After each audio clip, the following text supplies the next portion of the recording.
Welcome back to Blue Collar Woodworking. Over the last few weeks, we've been trying out all kinds of sharpening stuff, both here on the show and over at stumpynubs.com. I like, as you know, to use my work sharp. Chip, he likes the Tormek. The Stash prefers paper and stones, and Randy's a moron. So I have to have a lot of different setups accessible and ready to go whenever things start to get dull around here. Problem is, when I want to sharpen something, I want to do it with as little setup as possible. I hate putting one machine away and getting out a different one. I've got better things to do than be moving stuff. So I started thinking about a tool stand that can hold 4 systems without taking up a bunch of room in the shop. You've probably seen those flip-top stands, right? The kind that you mount 2 tools on and just flip the one you want up to the top. Those things are brilliant. But while a flip-top stand works great for some machines, it wasn't really right for my sharpening gear. First, if I flip my sharpening station upside down, it's going to be raining jigs and stones up in here. And B, I have more than 2 sharpening machines to mount, as I already mentioned a minute ago. You haven't already forgotten, have you? You got your planers, your benchtop drill presses, oscillating spindle sanders, small router tables, televisions, laptops, popcorn makers, deep fat fryers. It doesn't matter. I just need a tool stand with 4 stations, all of which are always right side up. Now how am I going to do that? The answer came to me while I was at the fair.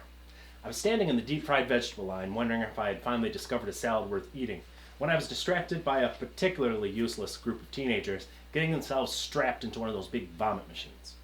You see, fair rides are designed to pack in as many people as possible while keeping the number that fall out to a bare minimum. My favorite is the Ferris wheel.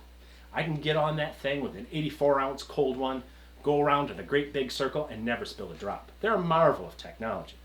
And if I learned one thing from all those summers working as a carney, it's that any ride that doesn't kill the spectators is a good idea.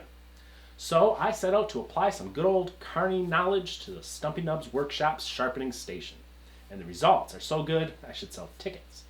But instead, I'm just going to show you right after this.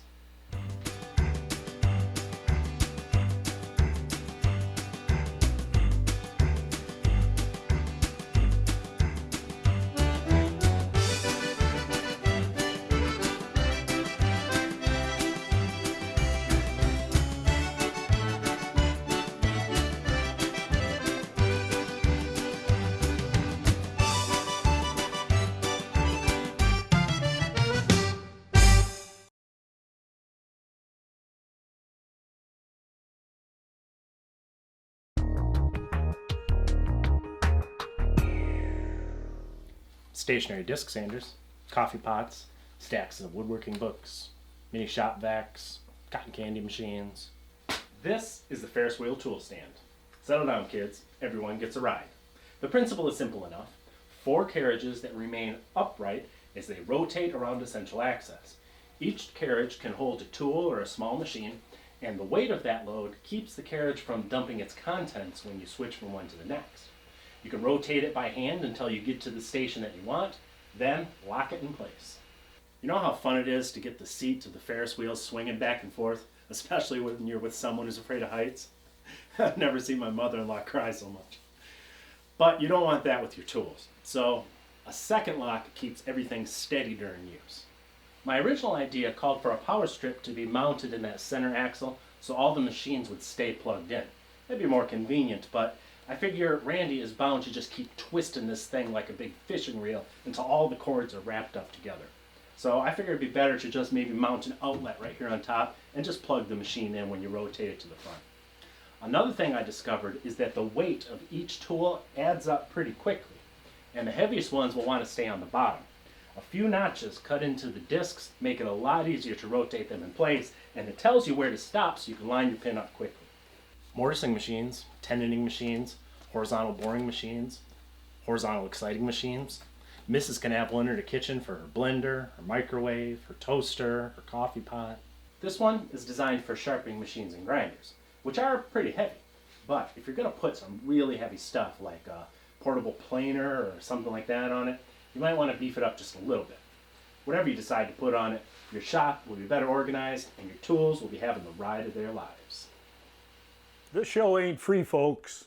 Help support woodworking infotainment by visiting the Stumpy store and checking out the project plans for a lot of what Stumpy makes. It's just a click away at stumpynubs.com.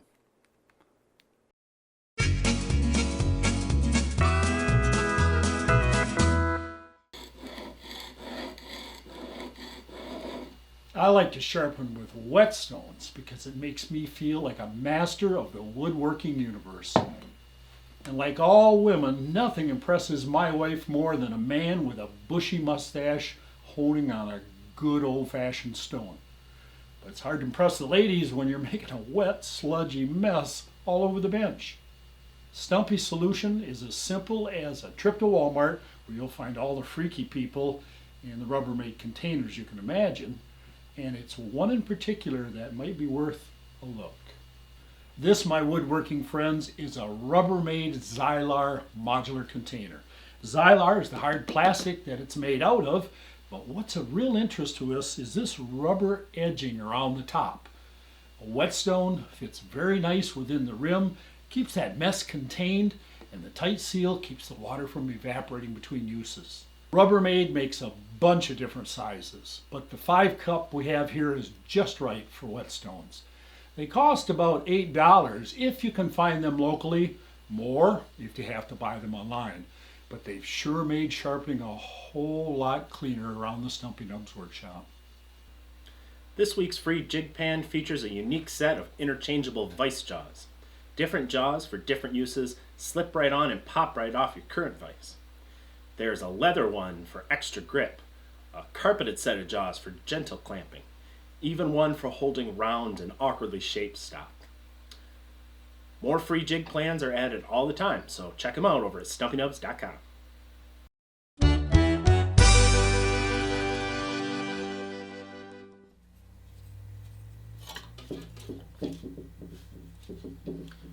I love tools. Old tools, new tools, old-fashioned tools, newfangled tools. I have more than my share of all of them. And to tell you the truth, I'm always looking for the next opportunity to waste the rent money on something that I'll probably seldom use and really don't need. Today, I almost pulled the trigger on a digital marking gauge. Imagine that, a classic old-time hand tool with a digital scale. Hand tool woodworkers can now mark a line within the thousandth of an inch. It's getting a little out of control. Don't get me wrong. I mean, I like new technology, and I love precision tools. Just last week, I threw a pair of digital calipers at Randy, and then I used them to accurately measure the welt on his forehead.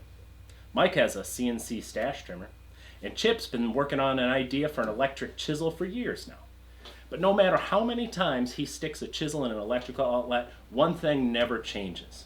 Woodworking is about enjoying yourself. It's about the smell of the sawdust mingling with Chip's singed hair, the hum of the table saw, and the howls of the electrocuted. If absolute precision makes you happy, well, that's just dandy. But if you want to hack out a few dovetails with a dull hatchet and let the wood filler bail you out, you can do that too. The point is, Chip and Dale never had a digital marking gauge, or a CNC router. The closest thing to precision back then was a squinky eye down the spine of a dovetail saw. Yet the Chippendales made some of the finest furniture and best afternoon cartoons we've ever seen. On the other hand, some woodworkers will spend half a day setting up a state-of-the-art tool just to make one cut, only to realize that they cut on the wrong side of their perfectly digitally placed line. Me? I'm probably going to buy one of those digital marking gauges. Not because I think I need it, but because, well, let's face it, the thing is pretty cool. And I already have several digital tools, so it's already too late for me. But when I'm building a birdhouse or crafting a cutting board, I'm not thinking about the thousandth of an inch. I'm thinking about the simple pleasures of the craft and how, when the project's done, I can sit back and have a cold one. Because we've earned it, my friends.